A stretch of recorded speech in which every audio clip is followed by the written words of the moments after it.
तो आज हम लोग का नया वीक है, तो इसीलिए नया सब्जेक्ट पे हम लोग बात करने वाले हैं। जैसा हम लोग पिछले बार डिसाइड किए थे कि अलग अलग वीक में अलग अलग पेपर हम लोग पढ़ेंगे, याद नहीं होगा आप लोग को। तो आज हम लोग आप लोग का फेवरेट टॉपिक या फेवरेट पेपर है राजनीति। तो आज हम लोग राजनीति पे बात करने वाले हैं, यानी राजनीतिक विज्ञान भी आप कह लीजिए, पॉलिटिक्स।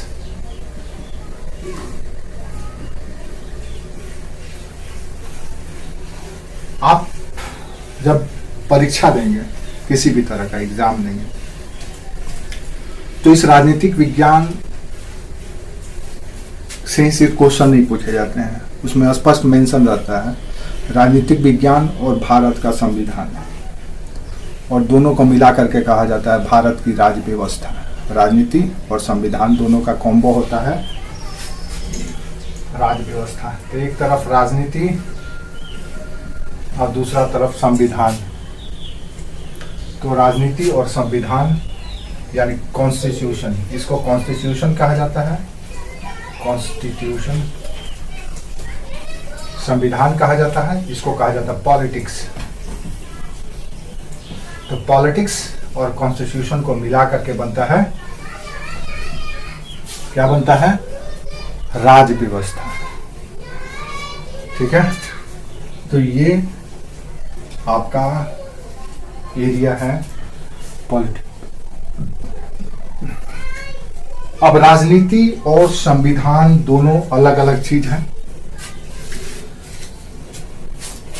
राजनीति क्या है, कैसे है, और राजनीति में क्या क्या हमको पढ़ना है वो हम अलग से देखेंगे। संविधान क्या है, क्यों है, और क्या क्या पढ़ना है वो हम अलग से देखेंगे। और ये दोनों को राज्य व्यवस्था कहा जाता है, यानी कि राज्य को किस तरह से व्यवस्थित संचालित किया जाता है उसके बारे में। तो ये दोनों ही पद्धति से किया जाता है, राजनीति से और संविधान से ही राज्य को संचालित निर्देशित किया जाता है। ठीक है, अब आपके मन में आता होगा कि ये राज्य क्या है। सबसे पहले, और ये दूसरा, ये संविधान क्या है, किस चिड़िया का नाम है। उससे पहले हम थोड़ा सा इसमें देख लेते हैं कि राजनीति में हम क्या क्या पढ़ेंगे। दरअसल राजनीति में हमारे पास कई गुंजाइश है जिस पे हम लोग चर्चा करेंगे। उसके बाद फिर हम बताते हैं क्या होता है राजनीति। आज हमारा टॉपिक ही है व्हाट इज पॉलिटिक्स। फिर किसी दिन संविधान पढ़ेंगे तो वहां से शुरू करेंगे कि क्या है संविधान और कैसे आज जिस जगह पे हम संविधान को देखते हैं वो पहुंचा। तो राजनीति में दरअसल हमारा जो विषय होगा, ऐसा नहीं कि पॉलिटिकल साइंस के जो ऑनर्स वाले लोग हैं या पीएचडी कर रहे हैं या मास्टर्स कर रहे हैं वो सब कुछ हम पढ़ने वाले हैं। हम दरअसल सामान्य अध्ययन के दृष्टिकोण से उन सब बातों पे बात करने वाले हैं जो आपको उपयोग में है। तो इसमें हम उन चीज़ों को अवॉइड करेंगे जो बड़े बड़े थिंकर का या बड़े बड़े विचारकों का विचार है, वो सब हमको नहीं पढ़ना है। जो पॉलिटिकल साइंस का एक पेपर होता है उसको नहीं पढ़ना है, बल्कि हम जो प्रयोगात्मक राजनीति है उस पे बात करेंगे। यानी राजनीति को जहां हम देखते हैं, प्रयोग में करते हैं, यानी प्रायोगिक राजनीति की बात करने वाले हैं, न कि सैद्धांतिक राजनीति की। फिर भी हम राजनीति के कुछ सिद्धांतों को भी जरूर पढ़ेंगे जो हमारे लिए उपयोगी है। तो राजनीति में हम दो चीज पढ़ने वाले हैं, या राजनीतिक पॉलिटिक्स में संविधान को छोड़ दो, अभी वो अलग है। राजनीति और संविधान मिलकर के राज्य व्यवस्था बनेगा, वो अलग है। अभी पहले राजनीति में देखो हम क्या पढ़ने वाले। राजनीति में हम मूलतः दो चीज पढ़ने वाले हैं, एक सिद्धांत और दूसरा इसका प्रयोग। ठीक है, सिद्धांत क्या है?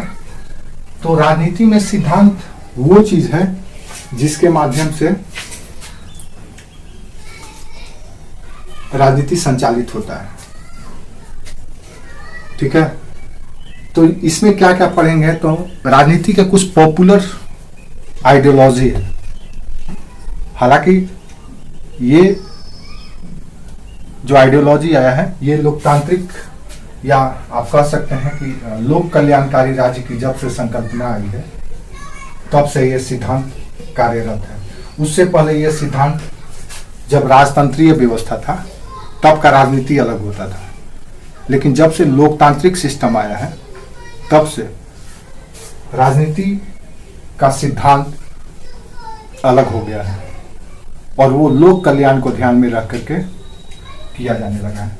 तो लोक कल्याणकारी राज्य में राजनीति के कुछ सिद्धांत हैं जो ग्लोबल थ्योरी है या अखिल सिद्धांत है, हर एक राज्य में हर एक देश में मिलेगा। राज्य कहने का मतलब यहाँ पे राज्य से नहीं, देश से। यहाँ राज्य को हम राज्य का मतलब यहाँ पे स्टेट या प्रोविंस नहीं है बल्कि नेशन है, राष्ट्र है। राष्ट्र को भी राज्य ही कहा जाता है, तो यहाँ पे इसको राष्ट्र समझिएगा, राज्य नहीं। हालांकि इंग्लिश में इसके लिए भी टर्म स्टेट ही यूज किया जाता है, नेशन बहुत कम ही मिलता है। ऑफिशियली इसको स्टेट शब्द ही प्रयोग किया जाता है। राज्य जैसे भारत राज्य, भारत जैसे India is a state, India is a union of state, Bharat राज्यों का संघ है, ठीक है। लेकिन भारत को जब हम दूसरे तरीके से करेंगे तो हम इंडिया नेशन कहते हैं, राष्ट्र कहते हैं, क्योंकि हमारे यहाँ राष्ट्र एक कल्चरल टर्म है और राज्य एक पॉलिटिकल टर्म है, ठीक है। राज्य पॉलिटिकल टर्म है, इसीलिए वो पॉलिटिकल कंडीशन पर काम करता है। वो कभी भी राज्य टूट सकता है, अलग हो सकता है, लेकिन राष्ट्र कभी टूटता नहीं है, चाहे वो कुछ भी हो जाए। राष्ट्र एक अमूर्त संकल्पना है, इंटेंजिबल कॉन्सेप्ट है, वो खंडित विखंडित होने वाला कॉन्सेप्ट नहीं है। जैसे व्यक्तित्व एक अमूर्त संकल्पना है, वो कभी टूटता फूटता नहीं है, ठीक है। तो हम जब राजनीति की बात करेंगे तो उसका जो सैद्धांतिक पक्ष है उसको देखते हैं। जो लोक कल्याणकारी राज्य जब से आया है, विशेष करके फर्स्ट वर्ल्ड वॉर के बाद, ये प्रथम विश्व युद्ध के बाद से ये कॉन्सेप्ट आया है, लोक कल्याणकारी राज्य। लोक कल्याणकारी का मतलब है, लोक का मतलब है जनता और कल्याण का मतलब है उनका वेलफेयर करना, उनका उत्थान करना, उनके हित में काम करना।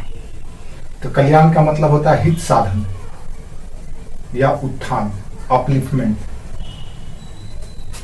तो जब जनता के हित साधन और उत्थान के लिए कोई सरकार काम करती है तो उसी को हम कहते हैं लोक कल्याणकारी स्टेट, यानी जो राज्य जनता के हित के लिए काम करती है। तो जनता का हित क्या है भाई? तो जनता के कई हित हैं। कौन कौन से? तो रोटी, कपड़ा, मकान, स्वास्थ्य, शिक्षा, ऊर्जा, परिवहन, सुरक्षा, ये सब जनता के इंटरेस्ट के लिए है। यानी ये सब के लिए सरकार जो कुछ भी काम करेगी आपके लिए करेगी। इन सब क्षेत्र में सरकार जो कुछ भी काम करेगी आपके इंटरेस्ट के लिए काम करेगी।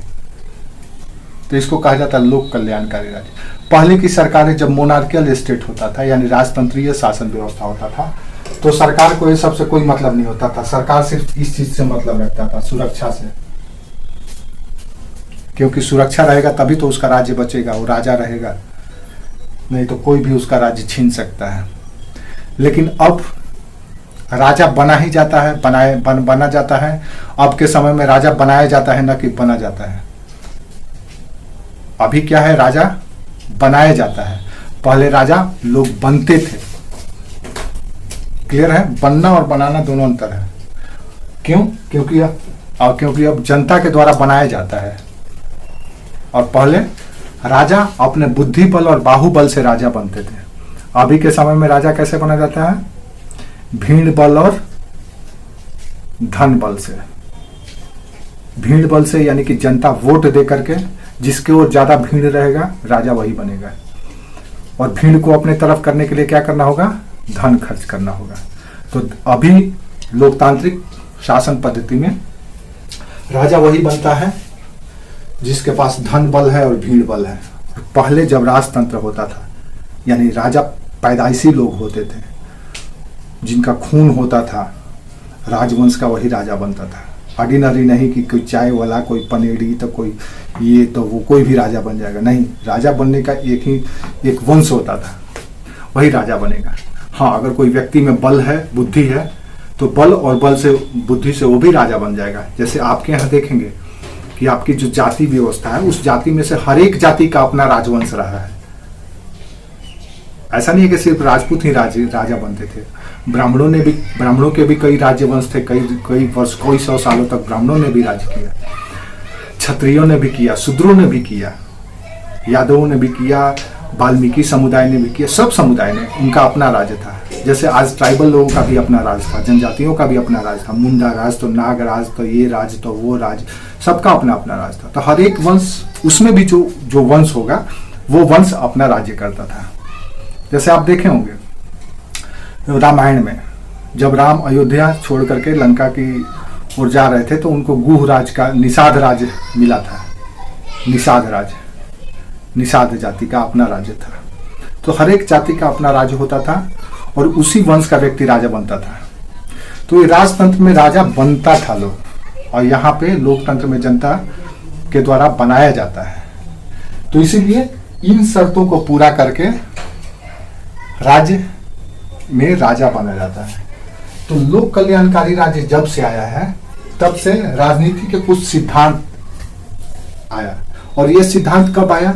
तो ये सिद्धांत दरअसल 18वीं शताब्दी में आया, जब फ्रेंच रेवोल्यूशन और अमेरिकी क्रांति हुआ। अमेरिका में जब रेवोल्यूशन हुआ और फ्रेंच रेवोल्यूशन हुआ, तब ये कॉन्सेप्ट निकल करके आया। तो क्या क्या ये सिद्धांत है जो आपको पॉलिटी में भी पढ़ना है, राज व्यवस्था में भी पढ़ना है। तो वो सिद्धांत क्या क्या है, यहां पे समझ में आ गया? यहां तक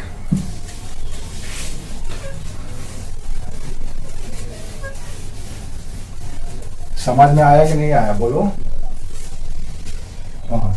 ये याद दिलाना हमको, राज्य क्या होता है ये भी बताना है, फिर राजनीति क्या होता है वो अलग टॉपिक है। तो ये सिद्धांत पे हम बात कर रहे हैं। तो हमने बोला कि जब अमेरिकी क्रांति हुआ, अमेरिकी रिवॉल्यूशन, और उसके बाद फ्रेंच रेवोल्यूशन, फ्रांसीसी क्रांति, तो अमेरिकी रेवोल्यूशन और फ्रांसीसी क्रांति से कुछ राजनीति के सिद्धांत निकल करके आए। क्योंकि अमेरिकी क्रांति और फ्रांसीसी क्रांति के बाद से लोकतांत्रिक शासन शुरू हुआ, जनता का चुना हुआ सरकार आना शुरू हुआ। अब वंश परंपरा खत्म हो गया। अब जनता चुनती थी, चुनाव को वोट देती थी और चुन करके सरकार बनाती थी, जिसको बनाए। तो इसलिए अब उसके लिए कुछ सिद्धांत, यानी कि जो शासक बनेगा,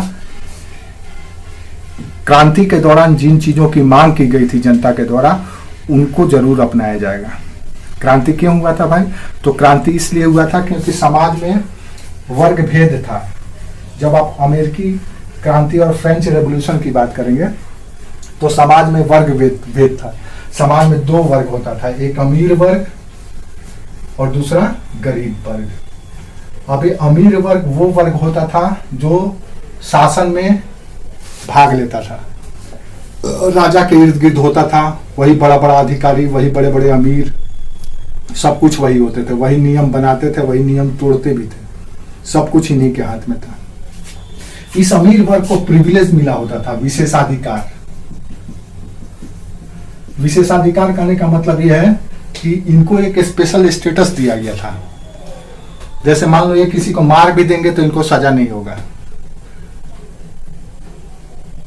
ये कोई कानून तोड़ भी देंगे तो इनको सजा नहीं होगा। तो इस तरह से इनको प्रिविलेज मिला हुआ था। दूसरा गरीब वर्ग होता था, जिसका काम था राज्य को कर देना और ऊपर के जो अमीर वर्ग हैं उनके आदेशों का पालन करना। तो ये शोषित क्लास था, एक्सप्लॉयट क्लास था, और ये एक्सप्लॉयर थे, ये शोषण करते थे। तो इसी के खिलाफ पूरी दुनिया में जब क्रांति शुरुआत हुआ, अमेरिकी क्रांति, ये 1779 78-79 की बात है, तो उस समय से क्रांति हुआ और ये सिस्टम को खत्म कर दिया गया। अब राजा नहीं बनेगा, अब राजा के जगह पे चुने हुए लोग सत्ता में आएंगे। ये एक इतिहास का विषय है जो हम लोग वर्ल्ड हिस्ट्री पढ़ेंगे तो आएगा, तो इसलिए अभी उधर ज्यादा डेप्थ में नहीं जाना है, सिर्फ आप समझ लीजिए। तो क्रांति हुआ था इसी वर्ग भेद के वजह से, आपस के लड़ाई के वजह से, अमीर गरीब, विशेषाधिकार और सामान्य, मजदूर किसान, और एक तरफ अधिकारी प्रशासक, उनके बीच जो संघर्ष हो रहा था। एक तरफ पादरी थे तो दूसरी तरफ सामान्य लोग थे। जैसे आज हम लोग कहते हैं हिंदुस्तान में ब्राह्मण वर्सेस शूद्र, हमारे यहाँ कुछ लड़ाई नहीं हुआ है, न तो उतना हम लोग कुछ हुआ है जितना यहाँ होता था, कुछ नहीं हुआ हमारे यहाँ, जीरो है हम लोग उनके सामने। तो वहीं पे लड़ाई शुरू हुआ, और वहां पे जब लड़ाई शुरू हुआ तो वहां पे जो चीज निकल करके आया कि क्या चाहिए भाई, तो इस संघर्ष में अमीर और गरीब या विशेषाधिकार वर्ग और सामान्य वर्ग के बीच जब संघर्ष हुआ तो वहां से कुछ रिजल्ट निकल करके आया। क्या भाई, तो लोगों की स्वतंत्रता, दूसरा समानता, फ्रीडम, यही सब के लिए तो लड़ाई किया गया था।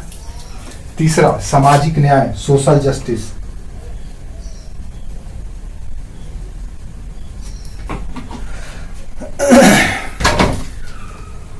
ठीक है। चौथा अधिकार। पांचवा नागरिकता। छठा राष्ट्रवाद, सिटीजनशिप, राइट, नेशनलिज्म, राष्ट्रवाद। ये सब। फिर आया शांति, पीस। फिर आया विकास, डेवलपमेंट। फिर आया धर्मनिरपेक्षता या सेकुलरिज्म। ये कुछ ऐसे विचार हैं जो अलग अलग समय में अलग अलग क्रांतियों के माध्यम से निकल करके आया। भारत में कोई क्रांति नहीं हुआ है, दुनिया के हर एक देश में क्रांति हुआ है, भारत में क्रांति नहीं होता है। भारत में संक्रांति होता है। हमारे यहाँ कभी क्रांति हो भी नहीं सकता है, क्योंकि हमारी संस्कार और संस्कृति ही ऐसी है, क्योंकि हम क्रांति कभी कर ही नहीं सकते हैं, हमको जरूरत ही नहीं है। क्रांति वहां पे हुआ है। क्रांति का मतलब क्या होता है और विद्रोह का मतलब क्या होता है पता आप लोगों को? रेवोल्यूशन और रिवोल्ट में अंतर पता है? नहीं पता है? ठीक है, तो ठीक है, उसको याद दिलाइएगा, बताएंगे अलग से। तो ये जो सिद्धांत है, ये सिद्धांत अपने आप में सवाल है, और इन सबों को आप ह्यूमैनिटी के पेपर में या कहीं भी एग्जाम देने जाएंगे तो इससे सवाल पूछे जाएंगे, और इन सबों का उल्लेख आपको संविधान में मिलेगा। ये सब के सब चीज आपको संविधान में मिलेगा। इन्हीं राजनीतिक सिद्धांतों को कार्य रूप देने का कोशिश किया गया है थ्रू द संविधान। तो राजनीति में या राजनीतिक सिद्धांत में आप इन सब चीजों को पढ़ेंगे। इस पे हम लोग एक एक करके बात करेंगे कि क्या होता है स्वतंत्रता, क्या होता है विकास, क्या होता है समानता, क्या होता है सोशल जस्टिस, ये सब पे हम लोग बात करेंगे। क्लियर है?